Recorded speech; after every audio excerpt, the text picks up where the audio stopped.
So somewhere younger patients have a more likely chance of developing vasospasm. Only 25 to about a third have symptomatic vasospasm, so there's a difference. And of the patients with vasospasm seen angiographically, only 50 to 70%, or maybe even far less with current medical treatment, go on to a neurological deficit. Do you know if older patients are more likely to have symptomatic vasospasm? Older patients are less likely to have vasospasm and symptomatic vasospasm. And it's thought that the reason for that is due to atherosclerotic disease. Patients with severe vasospasm are more likely to develop a cerebral infarction. So there was this movement recently in the last 5 years that said that, okay, so everybody gets vasospasm, and some of those patients get worse, but we're not really explaining how some patients get infarctions, because you can have patients completely asymptomatic. About 20% of those patients have delayed cerebral ischemic infarctions on discharge or somewhere down the road. So there's something else that's going on besides just vasospasm that causes a neurological abnormality on subsequent imaging studies. So what they did is they went back and looked at the data. If you have severe vasospasm, you are more likely to have a stroke. This DCI is not always caused by vasospasm. The incidence is about 22%, mortality about a quarter, a little over a half have a favorable outcome. So some of this is thought to be due to microvascular dysfunction, spreading cortical depression, a lot of different ideas about why this is happening. If you effectively treat vasospasm, it doesn't always mean you have a good outcome. So you can have vessels that look pretty good, not severely narrow, patient still has a stroke. Vasospasm in itself can lead to irreversible stenosis, and I've seen this in some patients. So I'll do a follow-up angiogram after an aneurysm coiling, they had severe spasm, you do it 6 months, they still got stenosis, irreversible. I'm just going to now go quickly through some of the endovascular treatment, diagnostic angiography, 3 or 4 vessels. You can give these calcium channel blockers IA, either extracranial or intracranial, with a microcatheter. Remember, these all have systemic effects. Anticoagulation, we use heparin. The amount we use depending on the length of the procedure and whether we use a microcatheter or we do angioplasty. If we deliver, say, verapamil into a cervical artery, we don't get heparin. We have to actively manage the blood pressure, hopefully with an arterial line, while we're giving the calcium channel blocker. You give cardine IA, blood pressure just sinks. And sometimes these patients come to us already getting phenylephrine or norepinephrine. And personally, I like vasopressin as a third line. It tends to elevate the blood pressure pretty well. Another issue is ICP management. It helps to have a ventricular drain in place. Sometimes we have to give doses of mannitol in the angiography suite. If the patient has an elevated ICP and they can't lay flat without having an ICP of 50, how are we going to do the procedure? I mean, we're not that fast. The patient's going to have an ICP of 50 for a period of time while we do the therapy. We use general anesthesia with paralytics for most intracranial interventions, but not for cervical infusions. Contrast agent, we usually use the standard non-ionic low. Okay, these are the agents. Briefly, I'm going to mention nitroglycerin. Propavin is an old agent. We used to use it. We don't use it anymore because of suspected neurotoxicity. These are the calcium channel blockers, although this one is not. This is mislabeled. This is a phosphodiesterase inhibitor. But these 3 are used, and then lastly, angioplasty. So nitroglycerin, again, getting back to what I said earlier, this is a nitric oxide donor. Produces smooth muscle relaxation. Here's the dose, has a very short half-life. It is commonly used in the periphery, uncommon in the CNS. I have used it in the CNS, it doesn't work. So you can dilate a cervical vessel and train a vessel with intraarterial nitroglycerin. Supported by some animal studies, not very good human data. Dr. Leslie in Texas talked about nitropaste. I think it's something you can consider. You can slap nitropaste on the chest and it's an effective vasodilator. It does help treat cerebral vasospasm. Calcium channel blockers decreases calcium traversal, decreases smooth muscle contraction, decreases vasoactive substances. May have a possible direct neural protection effect by blocking free radicals at the level of mitochondria, improves O2 metabolism, CO2 reactivity. This, I think, is really important. Decreases neuronal apoptosis, cell death. That's why I think calcium channel blockers are really beneficial in patients with aneurysm, subarachnoid hemorrhage, and ischemic stroke. They have a very high lipid extraction, eye delivery. It's either slow, continuous infusion or pulsatile boluses. There's a theoretical issue that if you just have a slow infusion that goes into the vessel as laminar flow, it's going to go to the most open vessels, not the ones you really want to treat. So your drug delivery is not as effective. This is very theoretical. And this also gets into controversy of should be delivered from the neck or intracranially. Should we leave a microcatheter in place? Some people are putting in microcatheters and delivering this drug for hours. Verapamil, here's the mixture, here's the dose. Vasodilation is delayed 10 to 30 minutes. That's why we typically don't do angiograms after we deliver it. It only lasts 10 to 24 hours. Patients sometimes have to have multiple treatments. You can get an immediate mental status improvement. Here's some of the literature. A little less than half increase in vessel diameter, about a third of neurological improvement. This is one of the first papers in 2002. 40% with clinical improvement using low dose. This is a colleague of mine at the University of Wisconsin. They use high dose. We typically use high dose as well. Adverse effects causes hypotension. This is a recent publication, 2011, can cause delayed decrease in the arterial pressure, cerebral perfusion pressure, and also increase invasive monitoring of brain glucose metabolism.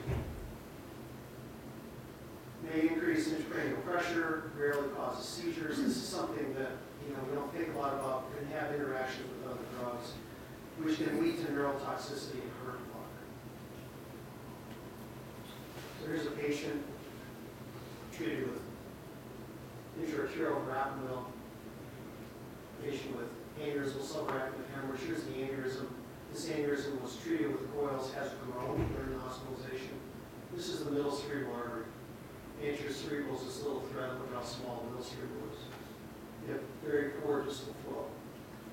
Microcatheter is placed in the middle cerebral, delivered verapamil, delivered more through the cervical carotid, so it looks like after verapamil delivered. So it does work.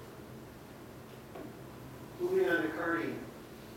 Here's the dose. I typically use 0.5 milligrams per cc. Here's the dose per vessel. Again, it takes 30 minutes or longer for maximum effect. Lasts a little longer than verapamil, 1 to 2 days. Most patients who get cardine only need 1 or 2 sessions. Verapamil, you frequently have to do it multiple times. This is the first paper, 2004, from Mass General, low dose, maximum 6 milligrams per vessel, fewer than half that clinical improvement. Higher dose, more than half increased vessel diameter, over 90% neural improvement, 90% good outcomes.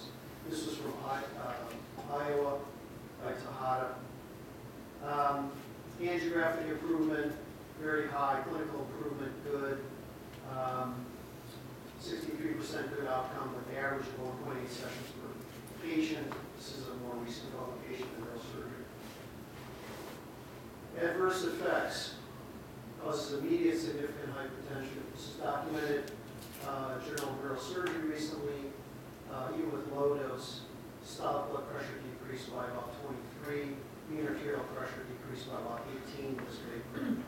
So it also can raise intracranial pressure, can cause bradycardia or reflex tachycardia. Raised intracranial pressure is something else we watch during these procedures, so it's good to have an ICP monitor or ventricular brain so we know what the intracranial pressure is. And sometimes you'll see it go up, we have to drain more fluid. So sometimes we have to give them a mannitol. Here's a intraarterial cardiac case. Here's spasm after subarachnoid hemorrhage. And here's what it looks like after cardiac infusion. It works. Nimodipine, I'm going to go quickly through this. It's not approved for use intraarterially in the U.S.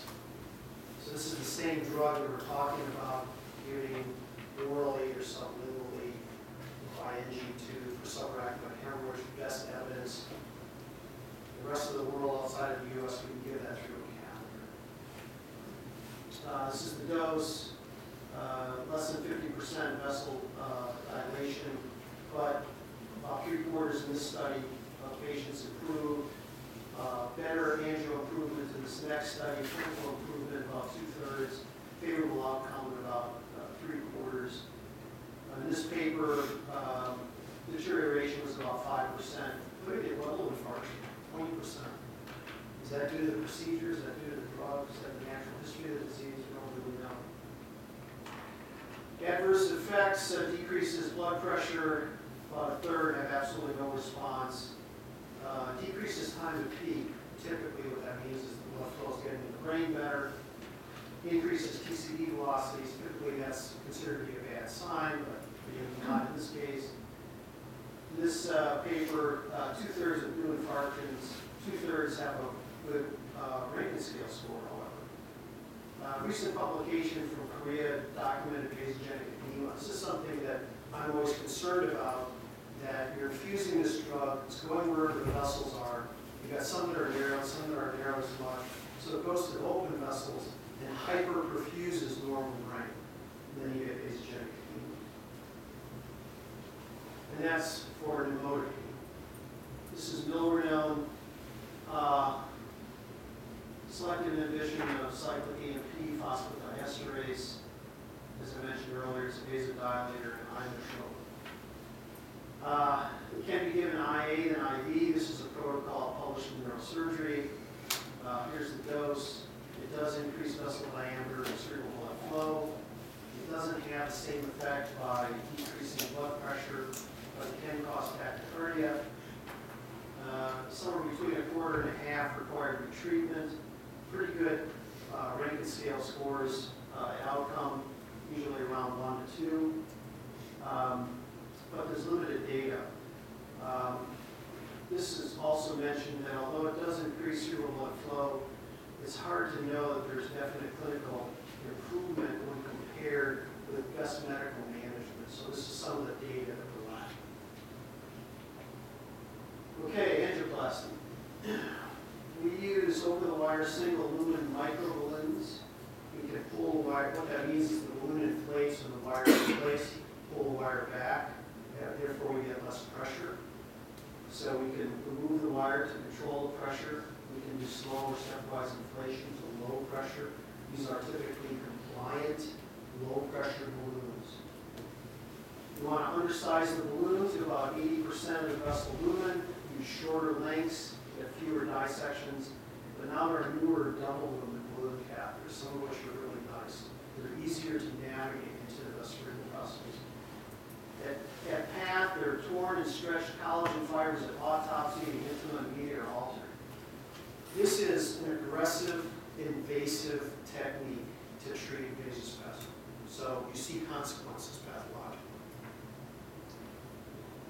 Here's some data from the literature. Very high technical success. Generally, people limit it to the proximal vessels intracranially. However, some people have used it, say in A1, that's proximal anterior cerebral, with about 1/3 success. But here's a later paper. This is out of New York, 82% with good outcomes after both proximal and distal angioplasty. The angiographic improvement was very high. Generally, people like angioplasty because you only have to do it once. Typically, there's long-lasting effects. But it's typically combined with intraarterial treatment because you're trying to affect the smaller distal vessels as well. There's some controversy about whether or not it's better as a standalone or whether you should use it with IA infusion treatment. but this doesn't increase intracranial pressure, which is again a nice benefit. So here's a case of angioplasty. I'm very conservative. I'll only do it on proximal vessels. My intent is only to get the vessel open a little bit more. Here's a patient who had surgical clipping of an aneurysm. You can see the severe vasospasm in the internal carotid, some in the middle cerebral. Here's the balloon that's inflated, and it looks better. You can see the difference between the internal carotid here and here. It's not dramatic, but it's a little bit, and it helps. But again, we're typically ignoring the anterior cerebral A1 segment. Would you then follow that with IA nicardipine probably? Usually. Usually. Once you open it up proximally, then inject for more distal effect. And sometimes I think the vasospasm is so severe that the risk of doing angioplasty is really high. You're trying to get the balloon into a very, very small vessel. Some of the data on outcomes, 2/3 with TCD velocity improvement, more than half to 2/3 with increased CVF on these imaging studies of great perfusion. 2/3 to 3/4 with neurological improvement. Vesper was one of the first people to popularize this back in 1998. There's also some evidence that delayed cerebral ischemia can be reversed. This is the negative data. 2004 AGNR article, only 1/3 had a good modified Rankin score. The question is, are these really the sickest patients? So they're getting the most invasive procedures and they're not doing as well. And the outcome at 3 months, no different from controls. In another paper, this paper suggests it's similar to IA calcium channel blockers. For instance, in Boston, they almost never do angioplasty anymore. And the reason for that is the major complication rate. 2.5 to 10% thrombosis, dissection, rupture, with mortality of 0 to 8%. There's actually a paper in the literature that shows the mortality is 8%. Someone had this great idea that we could prevent vasospasm by doing prophylactic angioplasty. So a patient would have subarachnoid hemorrhage, you go to angio, normal vessels would get angioplasty. And guess what? They have deaths. So we don't do that. That's considered the lowest level of recommendation. You can also rupture the vessel or an aneurysm at a clipped aneurysm site, and angioplasty can lead to permanent stenosis. So I just want to briefly show a couple of complications from endovascular treatment. None of these are mine, but they could be. One of the things that's wonderful at nursing is everywhere that I've been in the country and in the world, every complication thing that I've seen, they've all been from other institutions. This one was caused by the neural intervention. We've never had these complications in our place either, except for the ones in the prophylactic trial. Here's a case with a clipped aneurysm. You can see this brain swelling. There's a new left occipital infarction that wasn't there before. Anytime you do a catheter cerebral angiogram, you can have cerebral infarction. This one, personally, I've never seen. I don't really know how to explain it. I'm sure someday I will have an intracranial hemorrhage due to vasospasm treatment, but this is a large intraparenchymal hematoma related to rapid malperfusion. And my guess is that where this was done, this isn't the whole story, but that's how it was reported. It could be from reperfusion into an ischemic area. Well, there wasn't any ischemia there at baseline, so. And this is a dissection which can occur. I admit this has happened to me. You're in the cervical vessel. Some of these patients have diseased vessels or fibromuscular dysplasia, and the vessel dissects. This is a vertebral dissection. I guess I've got 3 minutes. Just going to go really quickly. I'm almost done. Take 4.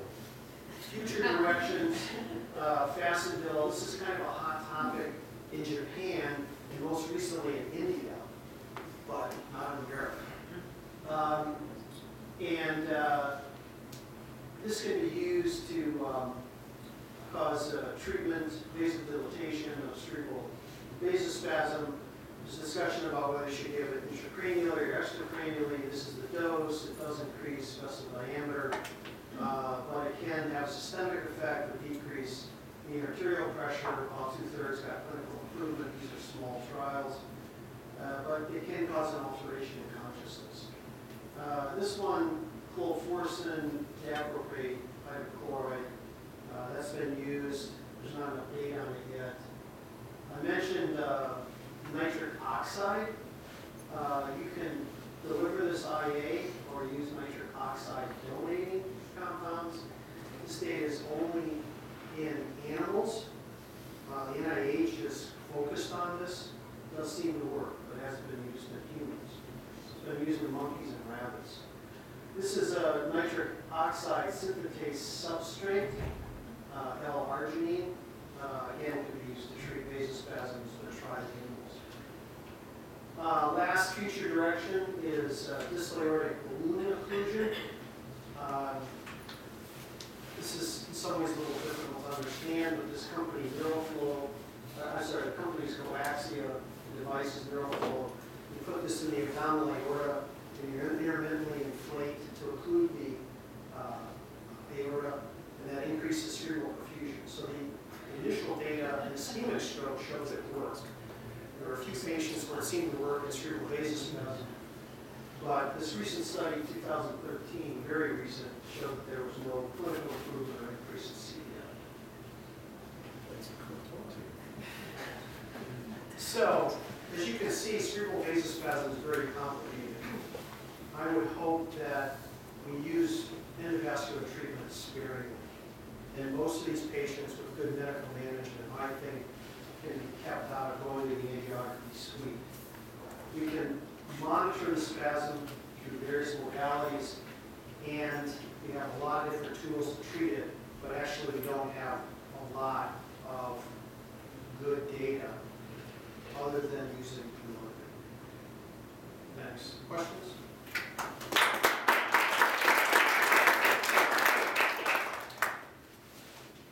Great review. What do you think about the protocol? Should we be using more?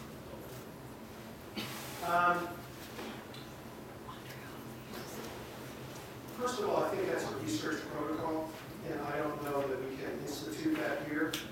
But I think as a corollary to that, we should think about inotropes, therefore milrinone, in any patient that we think would benefit. I don't know that we should use it routinely, but I think it should be, on the tip of our tongue, and maybe we should think about using milrinone. Other questions? So vasopressin and hypernatremia, Right. pros and cons. Right, you can use it. It depends on if the patient has cerebral salt wasting or SIADH. What's the indication for using vasopressin? I think it's very reasonable, and it's good for blood pressure management in the appropriate setting. I think it's beneficial. Just watching It's funny, we use a lot of vasopressin in sepsis. I've never seen it associated. It's a different dose range, right, than what Yeah. you Well, use it for in DI. right. Right. Yeah. But we do see hyponatremia worse than vasopressin in these patients. Yeah, they're so prone to hyponatremia. Right, so I mean, you're right, we don't Anyway. see it much in sepsis, but we Yes. definitely see it in this patient population. Right, we see it anyway. And the other thing, just to sort of emphasize, is that if you don't read anything, just read that neurocritical care article. That answers many questions like prevention of deep venous thrombosis, seizure prophylaxis, a lot of things I didn't touch on. It goes through, I just gave the highlights. Okay, thanks. Thank you.